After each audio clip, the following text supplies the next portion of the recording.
जरा गौर करें तो बॉलीवुड में ऐसे बहुत कम नाम मिलेंगे जो कभी किसी स्टार या को स्टार के साथ ना जुड़े हों, जैसे कि रितेश देशमुख और जेनेलिया डिसूजा। तो बस फिर आज हम आपको बताएंगे कि दोनों के बीच कब प्यार हुआ और फिर इकरार हुआ।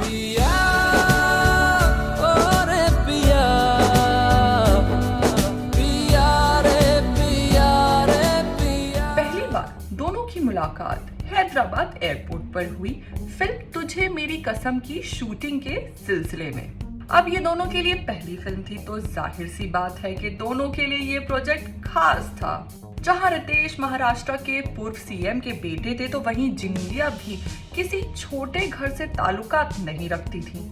शायद इसीलिए जेनेलिया को लगा रितेश एक पॉलिटिशियन के बेटे हैं तो एटीट्यूड तो दिखाएंगे ही।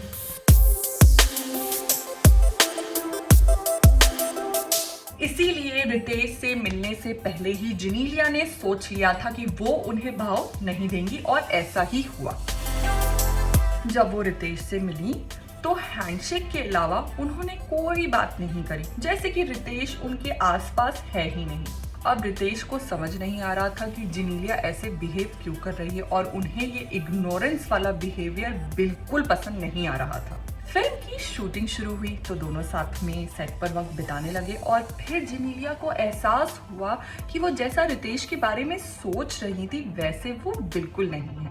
वो सेट पर सबके साथ घुल मिलकर बातें करते थे, वक्त बिताते थे और यही बात जेनेलिया को पसंद आने लगी। और बस सेट पर वक्त बिताते बिताते जेनेलिया और रितेश बन गए अच्छे दोस्त। तू जीने का सहारा। जहाँ जेनेलिया अपनी कॉलेज स्टडीज के बारे में बात करती, वहीं रितेश अपने आर्किटेक्ट होने का एक्सपीरियंस शेयर करते थे। दोनों की दोस्ती प्यार में बदल ही रही थी कि फिल्म की शूटिंग खत्म हो गई और रितेश मुंबई लौट आए। अब दोनों एक दूसरे के साथ इतना घुल मिल गए थे कि कुछ दिनों बाद दोनों को एक दूसरे की कमी खलने लगी। दोनों एक दूसरे से मिल तो पाते नहीं थे तो फोन पर ही घंटों घंटों बातें होती थी। अब ये बातें होते होते कब प्यार में बदल गई पता ही नहीं चला। दोनों एक दूसरे को गिफ्ट्स देने लगे और फिर कैंडल लाइट डिनर पर जाना शुरू कर दिया। इन चीजों की उनकी लाइफ में कोई अहमियत तो नहीं थी, बस दोनों का प्यार ही सब कुछ था जो एक रिलेशन में होना चाहिए।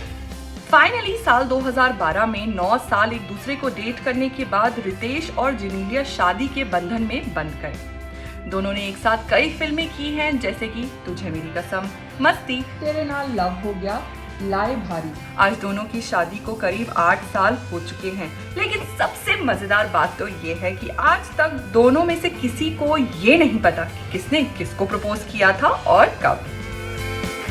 आज भी एक दूसरे के लिए मोहब्बत दोनों की आंखों से बयान होती है। दोनों के 2 प्यारे से बच्चे हैं, रेयान और राहिल।